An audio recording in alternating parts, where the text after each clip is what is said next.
Bom dia, gente. A paz do Senhor a todos. Vamos seguir em frente. Ontem nós ministramos um pouquinho através de princípios de Deus nas finanças, sabedoria do Senhor nas finanças, e hoje quero seguir em frente. Nós temos pelo menos aí cinco ministrações, pelo menos, que eu tenho aqui para ministrar no coração de vocês, para trazer no coração de vocês. Nós já oramos, então vamos seguir assim. Você que nos acompanha pela internet, nós agora pela manhã teremos ainda mais 2 ministrações, aguardando o período da tarde. Vou falar um pouquinho hoje sobre semeadura e colheita. A palavra de Deus fala sobre isso, que para toda semeadura existe uma colheita, e mais do que isso, existem leis de semeadura e colheita, e a palavra de Deus vai ensinar a gente a respeito disso. Existe essa lei de semeadura, que começa lá em Gênesis 8, e edificou Noé um altar ao Senhor, e ofereceu holocausto, sacrifício sobre o altar, e o Senhor sentiu o suave cheiro, e o Senhor disse em seu coração: não tornarei mais a amaldiçoar a terra, por causa do homem, porque a imaginação do homem é má desde a sua meninice, nem tornarei mais a ferir todo vivente, como fiz, enquanto a terra durar, semente e cega, frio e calor, verão e inverno, dia e noite, não cessarão. Gênesis 8, 21 a 22. O que acontece aqui? Em Gênesis capítulo 6, começa um grande dilúvio. Deus se arrependeu de ter feito o homem. Por quê? Porque o coração dele é sempre inclinado para o mal, mas Deus levanta um homem chamado Noé, ele constrói uma arca, e depois de 10 meses dentro da arca, as pessoas pensam que foram 40 dias que as fontes de água trouxeram chuva sobre a terra e vieram do fundo da terra, mas eles ficaram 10 meses dentro de uma arca. Imagina 10 meses dentro de uma arca, cheia de bicho, limpando aqueles animais. Então quando a arca se assenta, encosta no Monte Ararat, é ali, a primeira coisa que ele faz quando sai da arca é um sacrifício.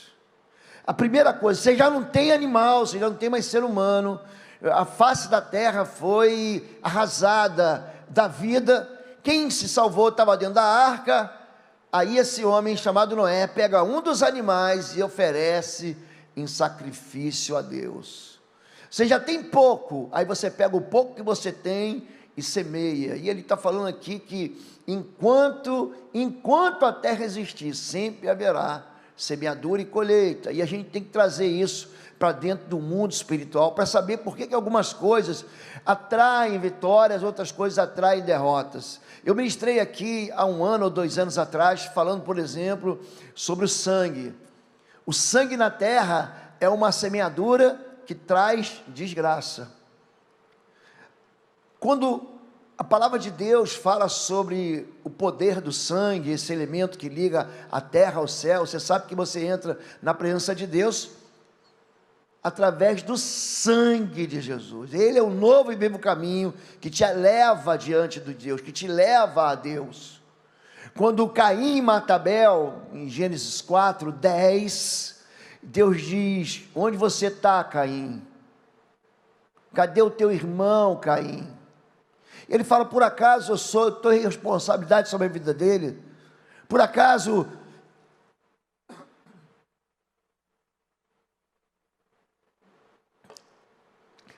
sou eu que devo cuidar dele? Ele fala assim: olha, Caim, o sangue do teu irmão está clamando desde a terra. Você fez uma semeadura muito triste.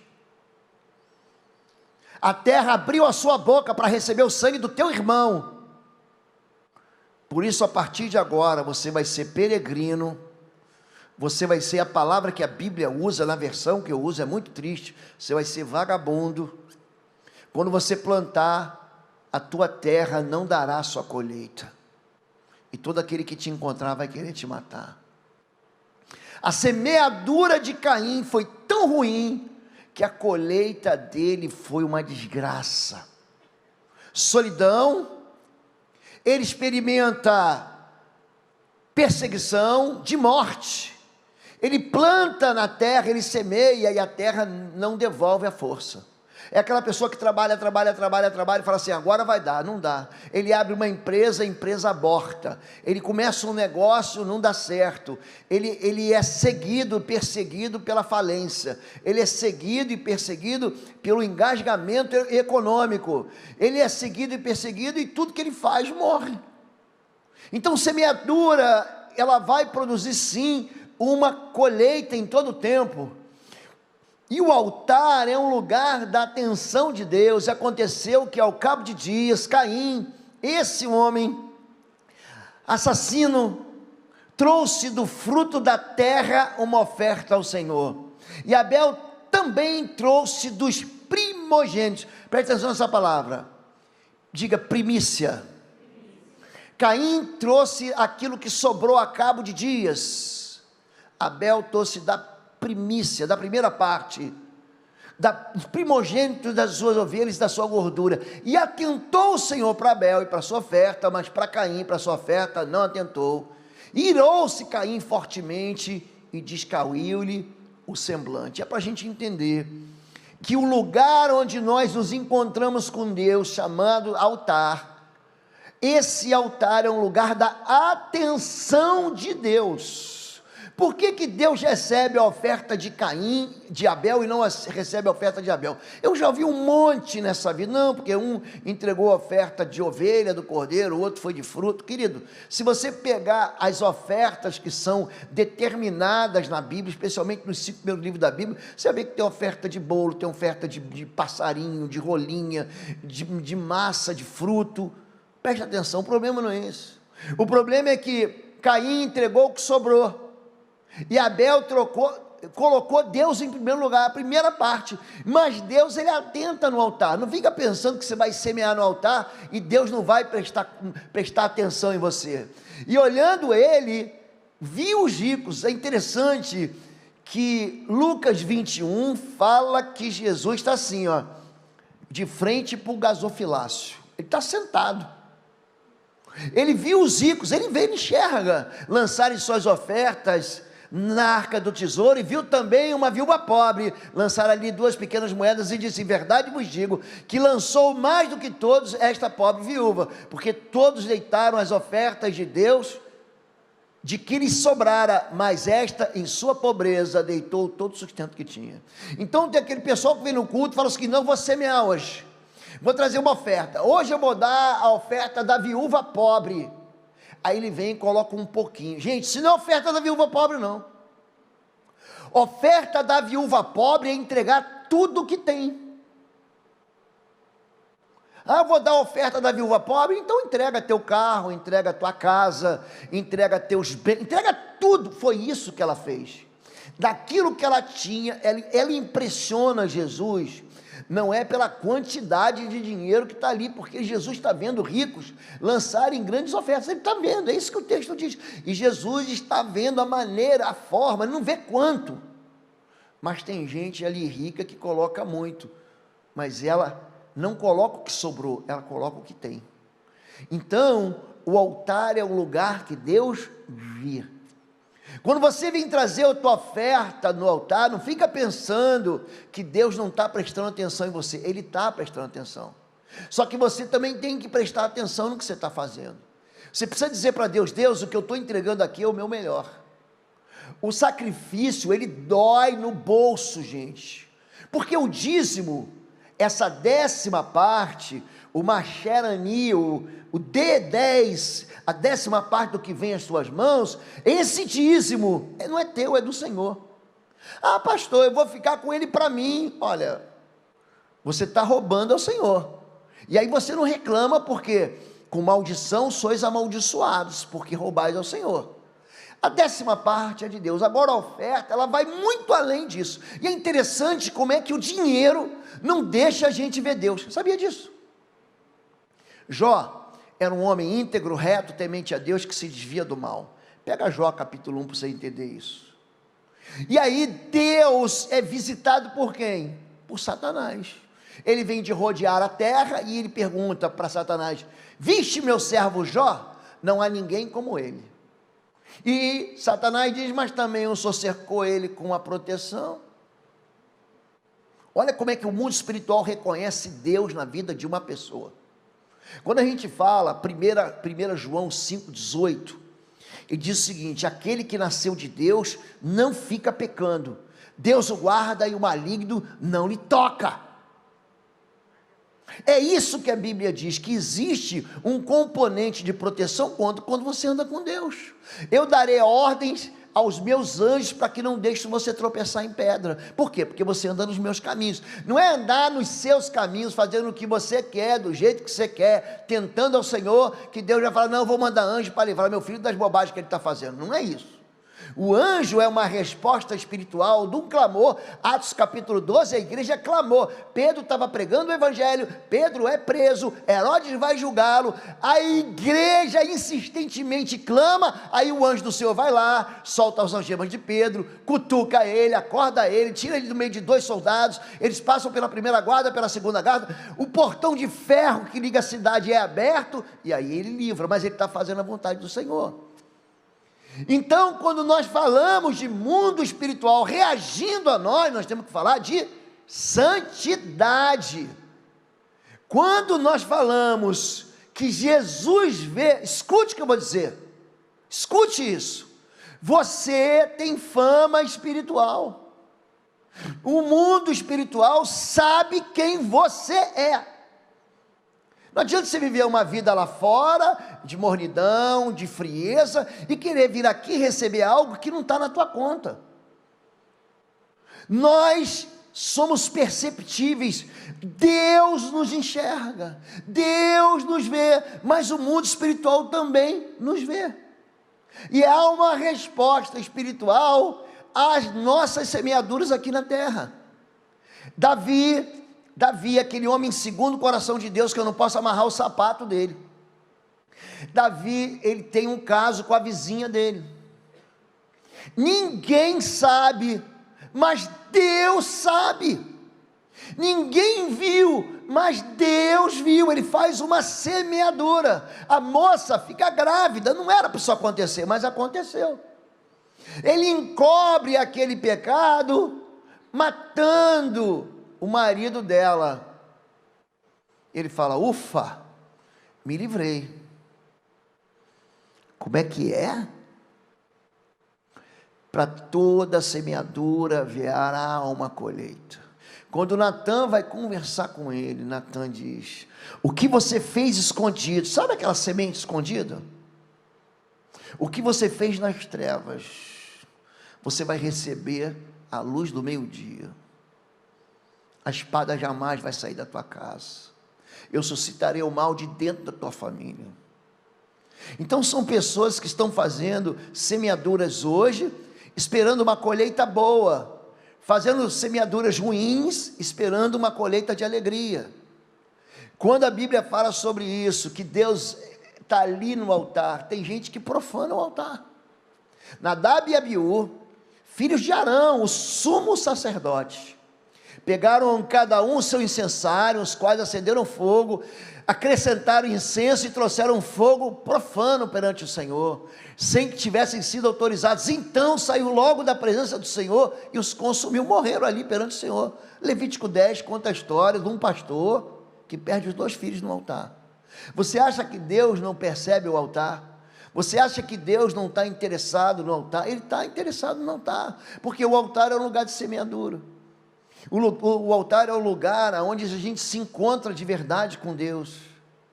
E aqui os 2 homens, é aquele homem que expressa uma fé absolutamente carnal. Ele inventa línguas estranhas, ele inventa visão. Deus me disse, o Senhor me disse. Ele vem trazer uma palavra profética ao teu coração. Veja bem, gente, isso tudo é de Deus. Deus levanta profetas. Números 12, em sonhos e visões eu falo com ele, mas com o pastor da igreja eu falo face a face, é outra história. Deus fala com todo mundo na igreja, fala, mas ele vai cobrar do anjo da igreja.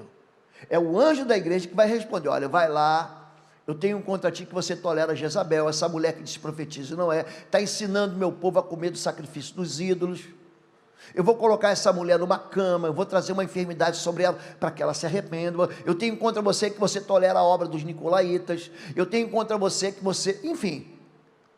Agora Deus fala com todo mundo, mas tem gente que quer se levantar como profeta de um lugar que ele não foi chamado profeta. Tem gente que vê o invisível. Deus disse que o problema é esse, mas ele não consegue ver o visível na vida dele.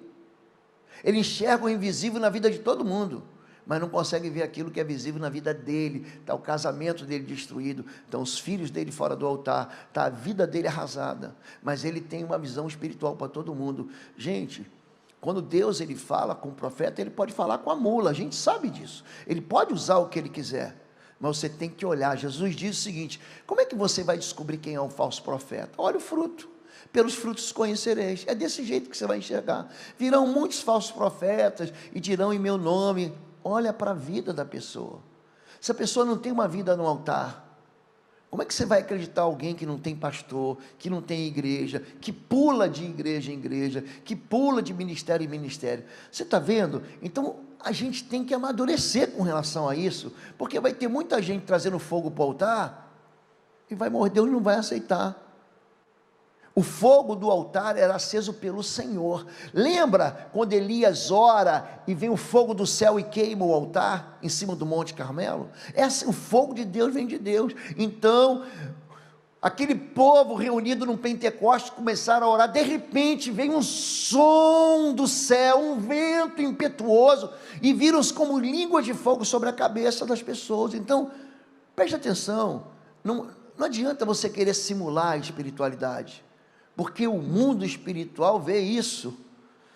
A semente sempre vai ser santificada no altar. Ah, pastor, eu ganho 100%, que quando você coloca 10%, quando você devolve aquilo que é de Deus, os outros 90% no teu bolso, eles vão ser santificados. Ai de vós, condutores cegos, pois que dizeis, qualquer que jurar pelo templo, isso é nada, mas o que jurar pelo ouro do templo, esse é devedor. Insensatos e cegos, pois qual é maior, o ouro ou o templo que, diga, santifica o ouro?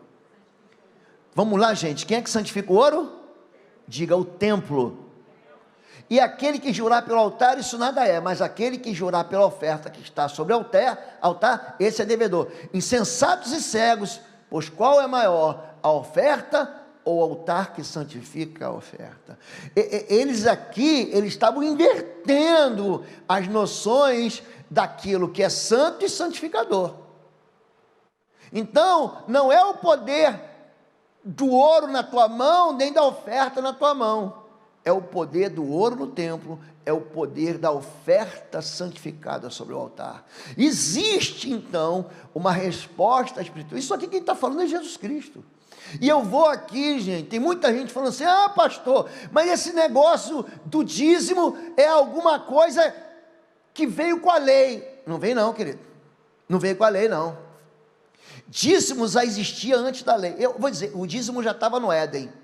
Deus chama Adão, fala o seguinte, Adão, é o seguinte, tudo isso aqui, comerás livremente de tudo, mas aquele ali é meu, aquele você não toca. Na árvore do conhecimento do mal, do bem e do mal, você não vai tocar. Quando Adão, ele profana aquilo que é santo, a autoridade dele vai embora, Satanás leva a autoridade dele junto. Aquela autoridade para governar aquele mundo perfeito foi embora. É por isso que o mundo jaz no maligno hoje, porque ele entregou de bandeja algo que era de Deus. Como que ele entregou? Tomando aquilo que era do Senhor. Deus avisou para o povo de Israel, vou te dar a terra que manda leite e mel, mas Jericó é minha, vocês não vão tomar nada. Aí o bobalhão do Acã vai lá, pega umas capas babilônicas, pega uma prata, e ele atraiu sobre Israel a derrota na próxima luta, que era a luta da cidade de Ai. Então, existe dízimo antes de lei. Abraão, ele vai juntar Abraão e os, qual era o número mesmo, hein?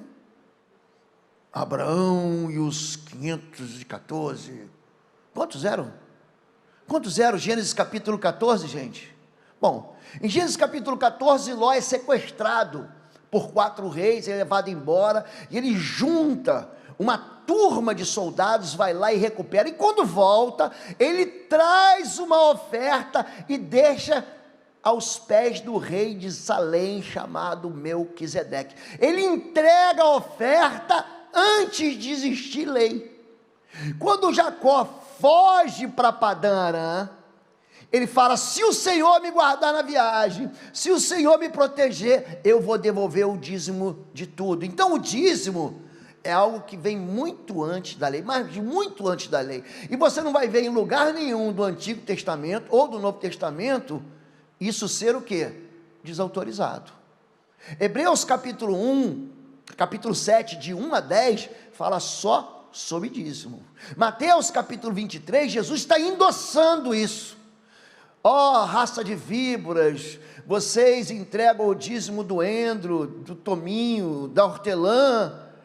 Ele fala assim, ó, vocês se preocupam com as regrinhas da lei, mas nos preocupam com a misericórdia, a justiça e o amor. Faça essas coisas sem omitir aquelas. O quê? Jesus, ele está dizendo o que para mim e para você? Ele está dizendo para mim e para você que aquilo não foi abolido. Faça sem omitir. Só que o que é mais fácil para a gente? É mais fácil para a gente ouvir o que o nosso ouvido, ao som que vai ser mais o quê? Vai ser mais doce. Não, é melhor não fazer. Então preste atenção, altar é lugar que santifica qualquer coisa, inclusive aquilo que vai do seu bolso. Deus se importa tanto com a semente, com a semeadura. Portanto, se trouxeres a tua oferta ao altar, e aí te lembrares de que teu irmão tem alguma coisa contra ti, deixa ali, diante do altar, a tua oferta, e vai reconciliar-te primeiro com teu irmão, depois vem e apresenta a tua oferta. Não é que Deus, ele recebe toda oferta, não é. Ananias e Safira, eles morrem com oferta no altar. Ananias e Safira, eles vêm diante dos apóstolos e vendem um preço, o terreno, e guardam parte do dinheiro para eles. Não, estamos dando tudo. Qual é o problema ali, gente? Você podia ter dado nada. Você podia não vendido o terreno, não ter comprado nada. Mas olha só o que a Bíblia diz. Quando chegaram, Pedro disse: por que mentistes ao Espírito Santo? Puf, caiu um, depois caiu o outro. A mentira é a arma mais poderosa das trevas. Olhe para mim, nós estamos lidando contra o pai da mentira. Ele é mentiroso desde o princípio. Quando mente, fala do que lhe é próprio, porque é mentiroso e pai da mentira. João 8,44. E ele tem semeado mentiras no meio do povo de Deus. O povo de Deus faz a semeadura, mas não tem a colheita. O povo de Deus trabalha, mas não tem resposta. Sofrem perdas inexplicáveis. Durante uma ministração, nós tínhamos na nossa igreja anterior, sexta-feira, era o culto de libertação, agora é o quarta-feira. Gente, uma senhora, na hora que ela veio entregar o envelope, ela caiu assim terrivelmente endemoniada. Então eu tirei, coloquei ela num bastidor, aí o pessoal: pastor, só tem que ir lá. Aí quando eu cheguei lá para orar por ela, não vou sair, eu não deixo ninguém entrar na loja dela. Cala essa boca e sai! Aí o bicho saiu, fui lá, chamei a senhora: não, pastor, tem uma loja de material de construção. Eu passo a semana inteira não vendo um prego. E tem do lado um monte de loja, todo mundo vende, eu não abro nem o caixa. Então existe sim uma dimensão de atuação espiritual. Por quê? Porque Deus, ele promete uma abundância, ele promete uma fartura. Quando ele fala, por exemplo, sobre primícia, em Provérbios capítulo 3, 9 e 10, ele fala o seguinte: honra ao Senhor com as primícias da tua renda. É esse princípio de honra que tem que estar na cabeça da gente. O primeiro lugar é para Deus, é isso só. Só que a gente quer o primeiro para a gente. O egoísmo que Mamon lança essa capa de mentira sobre nós, fala assim, ó: se você der para Deus, você não vai ter. Se você colocar no altar, você vai passar fome. Se você for obediente ao Senhor, você não vai poder pagar as suas contas. E é justamente isso que faz a gente sair da onde? Do lugar de miséria. É quando você dá o passo de fé junto com Deus. Então o inimigo, ele vive mentindo para mim e para você, dizendo: olha, não acredita no pastor não, porque o pastor é ladrão. Não acredita no pastor não, porque ele tá... Tem pessoas que se aproveitam disso? Ah, tem. Judas era ladrão. Judas cuidava do dinheiro e ele era ladrão. Existe uma ligação assim muito forte entre o espírito de morte, suicídio e a ganância, mas eu vou falar daqui a pouco. Ele roubava do dinheiro que é dado para o Senhor. Como é que Jesus, ele vence Mamon? Ele pega o dinheiro e dá na mão do ladrão. Você acha que Jesus não sabia que Judas era ladrão? Sabia. Ele pega, como é que você despreza Mamon? Dando dinheiro. Você vai lá e entrega aquilo que Mamon quer, você despreza ele. Jó, eu falei aqui, né? Jó é um homem extraordinário. O mundo espiritual percebe que ele é extraordinário. Aí Deus fala o seguinte: vai lá, eu vou tirar a proteção dele. Tira tudo. Gente, Jó perdeu tudo. Vieram os sabeus, levaram os camelos, veio o fogo do céu, queimou as ovelhas, vieram não sei mais que, levaram os jumentos e não sei mais que, e aí veio o vento oriental, matou os 10 filhos de Jó, perdeu tudo. Ele perdeu. Você sabe o que é perder um filho? Eu tive filho no hospital de câncer, eu vi a mãe e pai chorando pela morte dos filhos, eu vi isso. Perdeu um filho, uma dor horrível, ele perdeu 10 filhos. A mulher de Jó fica tão entristecida que ela fala assim: por que tu guardas ainda a tua integridade? Amaldiçoa esse teu Deus e morre, porque ele já está ferido de chagas da cabeça até a planta do pé. Ele fala: receberei do Senhor o bem, não receberei do Senhor o mal. Deus deu, Deus tomou, bendito o nome do Senhor. Gente, pensa num período de vida, aquilo ali, você lê aqueles 40 e poucos capítulos assim, rápido, é um livro bem pequenininho, apesar de ter muito capítulo, você lê. Aí no final, Jó fala algo, aí é a chave da vitória daquele homem. Ele fala: eu antes conhecia Deus de ouvir falar, agora os meus olhos veem o Senhor. O que impedia ele antes de ver o Senhor? O que, gente? Ele tinha tanta coisa, que ele cuidava de tanta coisa, que ele não tinha intimidade para chegar até Deus. Deus, quando tira tudo da gente, Deus tirou tudo de Jó. Deus tirou os camelos, Deus tirou as riquezas, Deus tirou os rebanhos, Deus tirou os ovelhas, Deus tirou os filhos. Aí quando Deus tirou tudo, aí que ele fala: opa, antes eu conhecia de ouvir, agora meus olhos enxergam.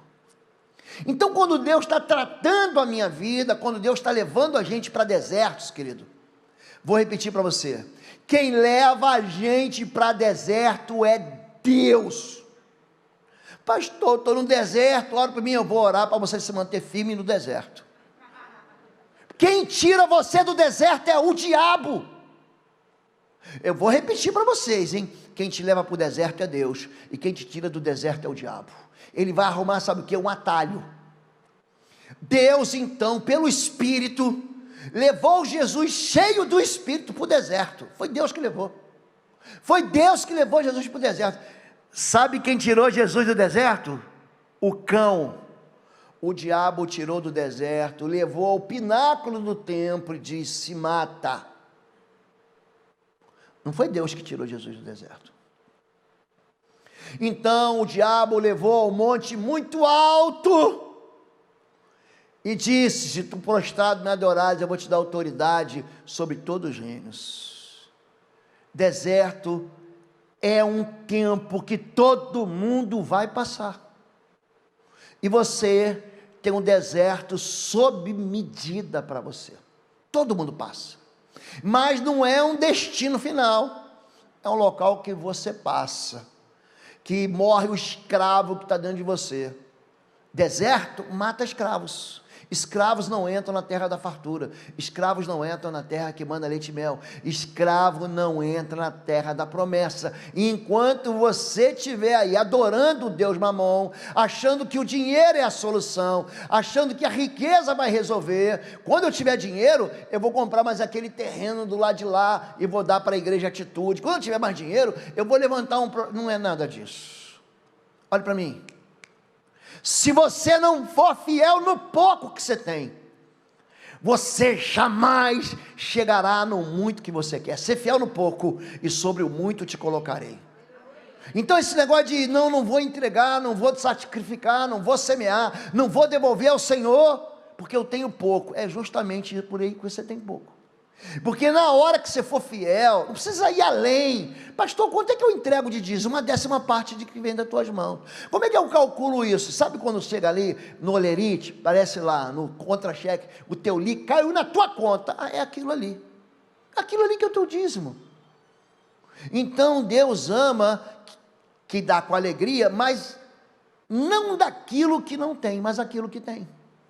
Quando a Bíblia fala sobre colheitas, colhendo perdão no altar, Adonias, com medo de Salomão, foi agarrar-se às pontas do altar. Então informaram a Salomão: Adonias está com medo do rei Salomão e está agarrado às pontas do altar. Ele diz que o rei Salomão me jure que não matará o seu servo pela espada. Então o rei enviou alguns soldados, eles o fizeram descer do altar. Adonias veio e se curvou solenemente perante o rei Salomão, que lhe disse: vá para casa.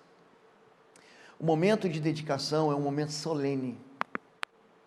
O momento de dedicação de ofertas e dízimos, o momento em que você dedica ao Senhor, é um momento de solenidade. Algumas pessoas, por exemplo, lá na igreja fazem por Pix, algumas pessoas fazem por transferência, outros, a maioria traz cartão, outros trazem o dinheiro em cash, não importa.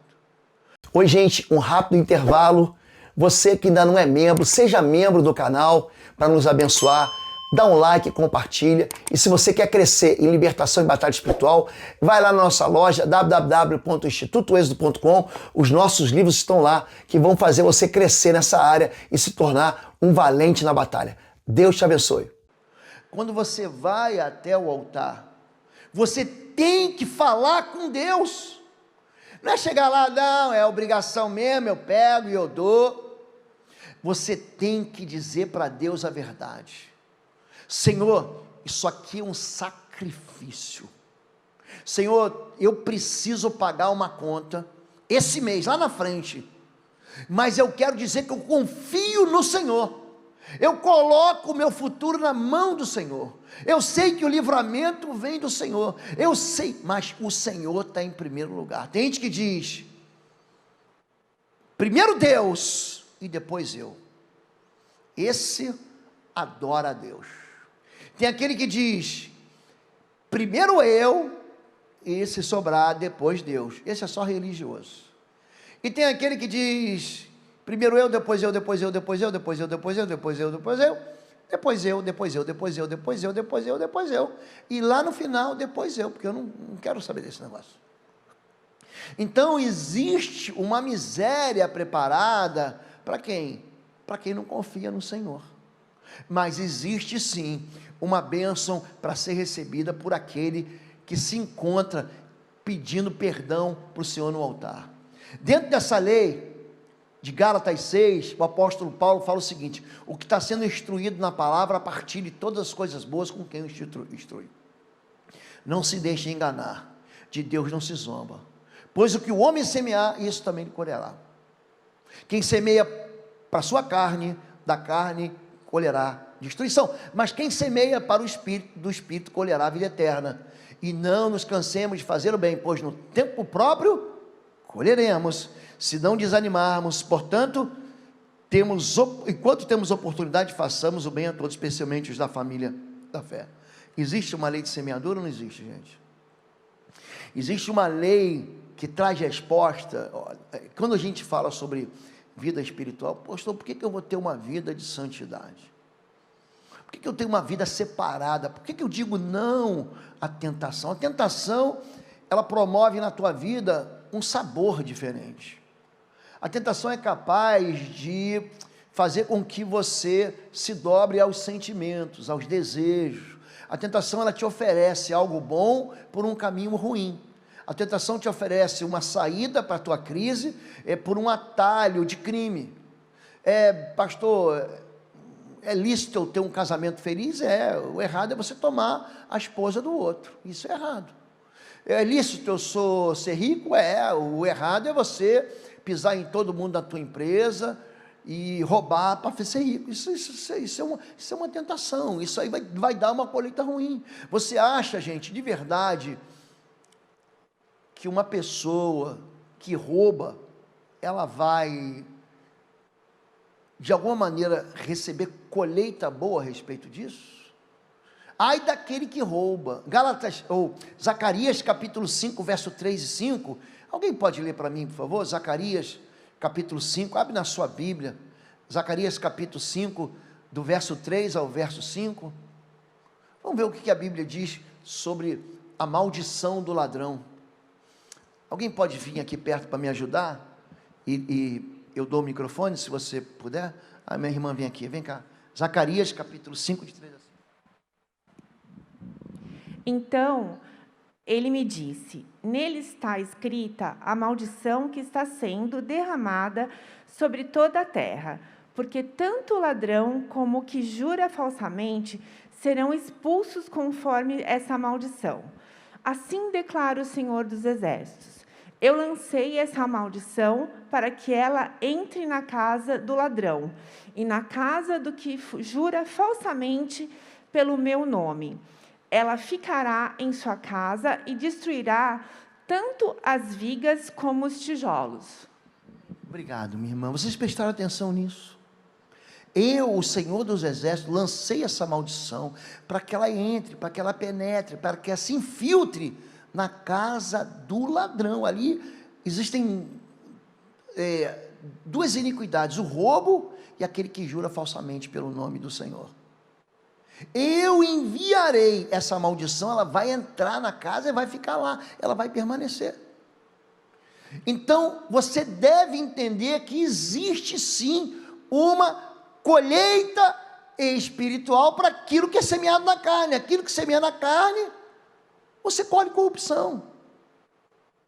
É gente hoje defendendo o aborto, gente. O que é não, porque pastor, a mulher foi estuprada, então ela tem o direito, que você não está cortando o cabelo, você não está cortando unha, você está tirando uma vida. Faraó, você lembra de Faraó, que tentou abortar os filhos de Israel? Faraó vai lá, mata, se for menino, mata. Aí as duas parteiras, temendo ao Senhor, chegaram aqui, eles já tinham nascido. Faraó tenta matar os filhos de Israel. Sabe o que acontece com ele? Ele perde o próprio filho dele, primogênito. Ele tenta entregar, ele tenta segurar o crescimento do reino de Deus ali no Egito. Com o quê? Com morte. O que ele colhe? Destruição. Há uma perseguição implacável que é dada pelo sangue, querido. Não adianta. O sangue profana a terra clama na sua grita pela morte do assassino. A terra é um lugar de semeadura, vocês não estão entendendo isso? Quem semeia na carne colhe corrupção. Existe uma lei para o bem, existe uma lei para o mal. Agora, essa lei de semeadura, Oséias, Salmo 126, os que semeiam em lágrimas colherão em alegria. Olha que notícia boa para você que está chorando. Eles semeiam vento e colhem tempestade. O talo não tem espiga, não produzirá farinha. Como produzisse o trigo, estrangeiros o devorariam. Isto é devorado. Aqui ele começa a falar sobre um espírito chamado devorador. Que Joel vai falar sobre os gafanhotos, que Malaquias vai falar sobre gafanhotos, espíritos devoradores. É normal o espírito imundo manifestar. Qual o teu nome? Meu nome é gafanhoto migrador, eu sou o gafanhoto cortador, destruidor. É comum para quem trabalha com libertação encontrar isso na vida da pessoa, e esse tipo de ação só pode ser desautorizada com uma semeadura de fidelidade.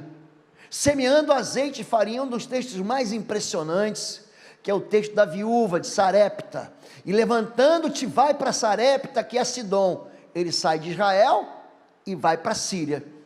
E habita ali, e eis que ordenarei a uma mulher viúva que te sustente. Presta atenção, Essa mulher viúva não tem recurso, ela é uma falida. Deus vai pegar uma mulher falida, ela já está a bancarrota, ela é o faminto andando com a morta de fome. Olha o que Deus vai fazer. Então se levantou e foi a Sarepta, chegando à porta da cidade, eis que estava ali uma mulher viúva apanhando lenha, e ele a chamou, lhe disse: traze-me, peço-te, num vaso um pouco de água, que beba. Preste atenção nisso. O problema ali era seca. A seca durava 3 anos e meio. Ninguém tinha o que beber, e porque não tinham o que beber, também não tinham como plantar. Por que que o sacrifício de Elias aí, ele é extraordinário? Por quê, gente? Porque ele faz um altar com os animais, e pega a água era mais preciosa do que ouro. 3 anos e meio sem chuva, pega a água, e joga sobre o holocausto 1 vez, 2 vezes, 3 vezes. Ele está sacrificando algo que é mais caro do que o ouro, porque vale a vida. Aqui ele pede água, indo ela trazê-lo, ele a chamou e lhe disse: traze-me agora também um bocado de pão na tua mão. Porém ela disse: vive o Senhor teu Deus, que nem um bocado tenho, senão somente um punhado de farinha numa panela e um pouco de azeite numa botija. E vens aqui pedir 2 gravetos, e vou prepará-los para mim e para meu filho, para que o comamos e morramos. E Elias lhe disse: não temas, vai, faze conforme a tua palavra, porém, faze dele primeiro, diga primícia, diga primeiro para mim, um bolo pequeno, e traze-me aqui, depois farás para ti e para teu filho, porque assim diz o Senhor, Deus de Israel: a farinha da panela não se acabará, e o azeite da botija não faltará, até o dia em que o Senhor dê chuva sobre a terra. E ela foi e fez conforme a palavra de Elias, e assim comeu ela, e ele, e a sua casa, muitos dias. Da panela a farinha não se acabou, da botija o azeite não faltou, conforme a palavra do Senhor, que ele falara pelo ministério de Elias. Que Deus não pode mentir, é impossível que Deus minta. Quando Deus começa a tratar de dinheiro no nosso coração, ele começa a mexer numa área que dói demais. Quando Deus começa a falar sobre recursos, por quê? Porque nós organizamos a nossa vida em volta da fé no dinheiro. É isso que eu quero dizer. Você busca Deus e você ora: me dá dinheiro, me dá emprego, paga as minhas contas, porque na verdade o teu coração acha que o dinheiro, na verdade, é que vai te livrar. Eu pego você está sentado aqui agora, não, está sentado aqui agora não, eu te levo para um lugar de uma enfermaria, no hospital, aí eu vou lá e oro por você e digo: meu irmão, minha irmã, Deus está contigo, fica com essa unção, fica com essa bênção na tua vida, o Senhor é contigo, vai dar tudo certo. Aí você fala: amém, pastor, obrigado por ter vindo me visitar. Vou mudar o quadro. Você está lá naquela enfermaria, lá no SUS, lá na UPA, todo mundo morrendo do teu lado, você com um diagnóstico ruim, remédio caro. Eu chego lá: meu irmão, minha irmã, está aqui, ó, eu trouxe uma mala com $1 milhão para te abençoar. Aleluia! Deus é bom. Na verdade a gente confia mais no dinheiro do que no Senhor. Na verdade a gente coloca a nossa esperança no dinheiro. Quando Jesus fala sobre isso, no sermão da semeadura, do semeador que saiu a semear, do capítulo 13, é o capítulo das parábolas do reino de Mateus. Jesus, ele fala um negócio interessante: eis que o semeador saiu a semear, e teve uma semente, que ela caiu entre os espinhos, e os espinhos a sufocaram. É interessante isso. Ele fala: isso aqui é o seguinte, o engano das riquezas não deixa a semente prosperar. Então é gente que não pode ficar rica, porque se ficar rico desvia. Não, estou rico, agora Deus me abençoou, eu não preciso mais ir à igreja, eu vou fazer uma viagem lá, eu vou fazer uma viagem ao mundo, eu vou tirar um ano sabático. Tem gente que não pode lidar com a prosperidade, porque se lidar com a prosperidade desvia. É interessante como é que isso funciona. Como é que Deus testa isso? Deus testa a partir do pequeno, da fidelidade que você tem ao fiel, me mostra fiel. Quando o Salmo 18 fala sobre isso, Ele está falando que a fidelidade é algo que está dentro do caráter do ser humano. O ser humano, ele experimenta a bondade do Senhor à medida com que ele passa a andar em fé. Quando a gente fala sobre colheita e fartura, aquela mulher, ela creu na palavra. Jesus fala sobre ela em Lucas capítulo 4, havia muitas viúvas em Israel no tempo que Deus mandou fome, mas só uma foi visitada, foi a viúva Sarepta de Sidom. Essa é a fé daquela pessoa que é fiel. A Bíblia diz que não faltou para ela. Então eu vou dar aqui, para encerrar nesse primeiro tempo, algumas leis. Deus não é limitado pela geografia. Não, pastor, eu vou lá para a China, eu vou viajar para a Europa, eu vou trabalhar nos Estados Unidos, porque lá eu vou viver, lá eu vou vencer. É melhor ser Uber lá do que ser Uber aqui em Caxias. É melhor ser cozinheiro lá do que cozinheiro na Ilha do Governador. Presta atenção nisso. Assegura-lhe que havia muitas viúvas de Israel no tempo de Elias. Israel não era o local da bênção? Vou para Israel porque ali é o local da bênção. Quando o céu foi fechado por 3 anos e meio e houve grande fome em toda a terra, contudo Elias não foi enviado a nenhuma delas, senão a viúva Sarepta na região de Sidom. Nada está fora do alcance de Deus. A bênção não está num lugar, a bênção está na pessoa que anda com Deus. Em Deuteronômio 28, capítulo 1, diz: se tu deres ouvidos à minha voz, irmãos, você pode vir aqui? Rapidinho, me ajuda aqui. Você tem vergonha? Então vem cá, o irmão é sem vergonha. Rapidinho. É no bom sentido. Vocês entenderam tudo errado. O irmão não tem vergonha, pronto. Como é que é o nome do irmão? Profeta Oséias. Irmão, bota a mão aqui no meu ombro, bota a mão aqui no meu, pode botar a mão aqui no meu ombro. Você vai ficar atrás de mim, onde eu for você vai, tá bom assim? O nome dele é Bênção, diga bênção. Diga bênção. O irmão Oséias agora chama-se Bênção. Deuteronômio 28:1 diz, presta atenção: se tu deres ouvidos à minha voz, para me obedecerdes, essas bênçãos virão sobre ti e te alcançarão. Eu vou correr. A bênção vem atrás de mim. Sabe essas pessoas que tudo dá certo na vida dele?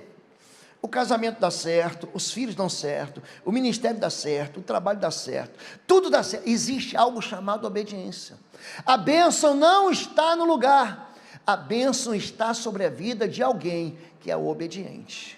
Jesus diz, se você der ouvido, Deus diz, se você der ouvidos à minha palavra, para obedecer, bendito serás no campo, bendito serás na cidade, bendito serás ao entrares, bendito serás ao saíres, bendito o fruto do teu ventre, o fruto das tuas vacas, das tuas crias, do teu gado, do teu rebanho. O Senhor mandará que a bênção esteja contigo. Ele vai mandar que a bênção, aqui atrás de mim, bênção, que a bênção esteja contigo por onde quer que fores. Existe aqui uma promessa de Deus, até para aqueles que vêm contra você. Os teus inimigos que vierem por um caminho, por 7 outros fugirão, e aquele que se levantar contra ti, em juízo será derrotado. Por quê? Porque a bênção do Senhor está sobre mim. Quando Davi escreve o Salmo 23, ele diz, eu bem sei que a bondade e a misericórdia do Senhor me perseguirão todos os dias da minha vida. Querido, escuta essa aí. A bênção não está num lugar, a bênção está sobre a vida daquela pessoa que obedece. Tudo que eu fiz na minha vida é impressionante. Com fé e obediência, tudo que eu fiz prosperou. Pastor, o senhor não experimentou desgraça, sofrimento? Experimentei ameaça, fali porque eu fui desobediente, tive filho com câncer. Todo o ministério que eu andei, eu abençoei o meu pastor, eu fui obediente a ele. Chamei meu pastor de senhor o tempo todo. Sim, senhor, não, senhor. Eu honrei meu pai e a minha mãe. Eu sou marido de uma só esposa. Eu não ganho dinheiro se não trabalhando muito. Quando as pessoas quebram esses princípios, a bênção vai embora. Mas se você mantém esse princípio, se você mantém esse princípio, o que acontece? A bênção fica em você. Então a bênção não está em Israel, Por que a bênção está em cima daquela mulher lá da Síria, que nem povo de Israel era? Obediência. Entenderam isso agora? Aquilo que você semeia, você vai colher. Obrigado, Oséias. Valeu. Vai ser chamado de bênção agora. Número 2, Deus não é limitado pela falência humana. O que eu tenho é pouco. Filipe respondeu-lhe: 200 dinheiros de pão não lhe bastarão, para que cada um deles tome um pouco. E um dos seus discípulos, André, irmão de Simão Pedro, disse-lhe: está aí um rapaz que tem 5 pães de cevada e 2 peixinhos, mas que é isso para tanto? Pastor, nós vamos começar um trabalho novo aqui, nós vamos começar uma casa de recuperação, uma casa para atender os velhinhos que passam na casa a dia, mas o que eu tenho aqui é tão pouco. Querido, é interessante como é que Deus, ele multiplica a partir da fé. O que você tem? 5 pães e 2 peixes, é isso aí mesmo que serve. Então não diga para Deus o que Deus não pode fazer a partir daquilo que Ele está mandando você fazer. Nós pescamos a noite inteira e não pegamos nada. Pedro, joga do lado direito. Senhor, sob tua palavra eu vou lançar. E ele enche a rede de peixes. Por quê? Porque o nosso Deus não é limitado por aquilo que a gente não tem. Nosso Deus, pastor, não tem. O diabo sempre vai dizer para você, ó, não dá, você não vai conseguir, você não vai poder, você não tem dinheiro, você não é bonito, você não é inteligente. Ele sempre vai dar não para você. Não vai dar, não acredita. Ele tem uma palavra lógica. Ele não vem com essa história de que ele vai vir com um argumento bobo, tolo, não. Ele tem uma lógica inteligente para fazer com que você desobedeça. Mas na verdade, quem pela fé diz assim: me traz um pedaço de bolo, me traz seus 5 pães e 2 peixes. Aquele menino, gente, entregou lá o McFish, não é esse pão com peixe? Já comi aquele sanduíche? Eu não gosto não. É o McFish do McDonald's? É pão com peixe, é aquilo ali. Ele estava vindo do McDonald's de Jerusalém, falou: é o que sobrou, é o que sobrou. Ele entrega, depois os discípulos recebem 12 cestos cheios de pães. Deus, ele faz de multiplicar. E número 3, Deus não é limitado pelo que nós não temos. E disse: toma agora teu filho, teu único filho, Isaque, a quem amas, e vai-te à terra de Moriá, e oferece-o ali em holocausto sobre uma das montanhas que eu te direi. Então o Senhor levantou Abraão pela manhã, de madrugada, e abordou o seu jumento, e tomou consigo 2 moços e Isaque seu filho, e cortou lenha para o holocausto. Levantou-se e foi ao lugar que Deus lhe dissera. Você só está brincando comigo? O que há de mais caro para você semear? Um filho no altar, meu único filho, que eu tive depois de 100 anos. Às vezes parece que Deus pede demais, não parece? No tempo de seca, pede água. No tempo de fome, pede o último bolo daquela moça. No tempo em que Abraão já estava para morrer, o que você espera de um homem de 100 anos, que quer ter filho, hein? Um homem de 100 anos, com 39 graus de febre, entubado na UTI, o que você espera? Vamos orar pelo vovô, pelo biso. Gente, está na hora, ele vai morrer. Mas a Bíblia diz que Abraão creu contra a esperança. Diga: crer contra a esperança. Eu espero que morra, mas Abraão esperava ser pai, e Deus dá um filho para ele, e Deus pede para ele aquilo que é mais caro: me dá teu filho, teu único filho, leva para Moriá, você vai sacrificar no lugar que eu vou te mandar. Gente, obediência. Às vezes é duro obedecer, né, gente? É duro obedecer? Gente. Aí ele pega aquela criança, amarra, coloca sobre o altar, e quando ele vai descer o cutelo sobre o garoto, o anjo grita: não faças isso, agora sei que tu amas ao Senhor. Porque todos nós temos um Isaque dentro de nós. Todos nós temos algo que compete com Deus. Você não pode servir a Deus e a mamão. Você não pode servir a Deus e as riquezas. Você vai amar um, vai odiar o outro. O que você ama mais, o teu filho ou a Deus? O que você ama mais, o Senhor teu Deus ou a riqueza? O que tem de mais caro é o filho. Gente, olha a colheita, estamos falando de semeadura e colheita, gente. Olha a colheita que Abraão tem. O anjo diz para ele: porque tu não poupaste teu único filho. Diga, poupança. Não é bom fazer poupança? Nós falamos sobre isso ontem. Porque tu não poupaste teu único filho. Olha para o céu e conta as estrelas, se é que tu podes, porque assim vai ser tua descendência. A minha pastora ministrando para a gente do início daqui da palavra, ela falou assim: eu multiplicar-te-ei ao norte e ao sul, a leste e a oeste. Olha para o chão e tenta contar os grãos de areia, porque assim será a tua descendência bendita sobre a terra. Querido, ele semeia um filho, ele recebe eu e você como filhos, porque a Bíblia diz que todos aqueles que são da fé são filhos de Abraão pela fé.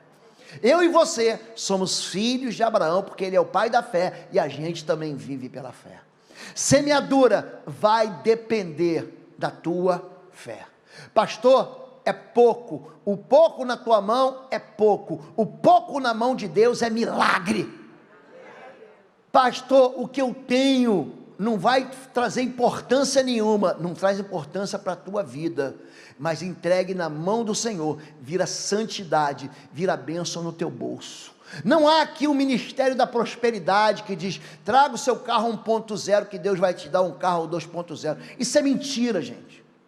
A semeadura vai depender, sabe de quê? Da tua fidelidade, da tua persistência, da tua generosidade. E Deus, ele vai responder conforme a tua semeadura. Dai e dar-se-vos-á, boa medida, recalcada, sacudida e transbordante. Amém? Vamos ficar em pé em nome de Jesus, vamos orar. Eu quero aproveitar esse tempo com a permissão do pastor Josué. Posso fazer, pastor? Quero fazer um momento de ofertório agora também, para que você coloque em prática aquilo que nós estamos experimentando aqui. Deve haver uma ruptura, deve haver uma quebra na cabeça da gente. A gente tem que entender que o nosso Deus está pronto para nos abençoar, pronto. Daqui a pouco eu vou falar para você sobre investimento, pouca gente fala sobre isso. Daqui a pouco eu vou falar para você sobre como é que o mundo espiritual se apodera das nossas vidas, e como é que você vence o mundo espiritual, trazendo sobre você uma colheita que você não consegue segurar. Amém? O pessoal, vamos cantar? Isso? Então vamos louvar o Senhor. Durante esse louvor eu vou beber uma água aqui, vou voltar, a gente vai orar, e depois a gente vai recomeçar, tá bom, pastor? Senhor Deus, nós nos juntamos hoje a Abraão, nós nos juntamos à viúva Sarepta de Sidom. Nós olhamos para trás e percebemos que foi a nossa própria incredulidade, que foi a desobediência, que foi o apego àquilo que não salva. Porque do que adianta o homem ganhar o mundo inteiro e perder a sua alma? Nós de fato colocamos esperança naquilo que não pode nos salvar, naquilo que é engano, o engano das riquezas. Pai, nós entregamos e devolvemos para o Senhor aquilo que é teu. Homens e mulheres aqui, Pai, estão sacrificando diante do Senhor, não quantidades, mas sacrificando tudo que tem, colocando esperança numa resposta do céu. O Senhor é bom, Pai, porque o Senhor é Deus. Nós não queremos aqui de maneira nenhuma barganhar com o Senhor, não é nada disso, porque o Senhor nos ama, o Senhor dá a quem pede. Aquele que pede, recebe, aquele que busca, encontra, aquele que bate, a porta se abrirá. Essa é uma promessa do Senhor para aquele que crê no nome do teu Filho Jesus. Mas agora, que esse sacrifício, Pai, traga uma resposta do céu sobre a vida do teu povo, que só abra de verdade janelas dos céus, que os teus filhos, Pai, saiam de todo calabouço, toda prisão, gente que não tem nem perspectiva de sair de cativeiros financeiros, de dívidas, sendo perseguidos por agiotas, tendo os seus recursos, Pai, roubados, sem forças de trazer para o altar aquilo que é teu. Mas eu hoje, em nome de Jesus, Eu dou uma palavra que elimina, que desativa todo espírito de miséria, todo espírito de prisão espiritual, que tem arrasado, destruído, consumido a força do teu povo. Todo espírito aprisionador, todo espírito imundo, que tem escravizado o teu povo em tarefas sem sentido, numa vida que não colhe do fruto da terra. No nome de Jesus de Nazaré, o Cordeiro de Deus, eu repreendo aqui, e eu declaro aqui que toda fortaleza do inferno cai por terra em nome de Jesus. Toda ação do inferno, toda obra maligna, todo o trabalho das trevas que tem mantido o povo de Deus no cativeiro, eu reclamo agora o poder do sangue do Cordeiro, aquele sangue do Cordeiro da Páscoa, que impediu todo o espírito de morte de entrar dentro das casas, que trouxe vida, que trouxe perdão, que trouxe pureza ao povo de Deus. Eu lanço sobre a vida, sobre os umbrais, sobre as vergas laterais do teu povo, e te dou glória, Senhor, em nome de Jesus. Amém e amém. Amém, queridos? Glória a Deus. Você pode se assentar.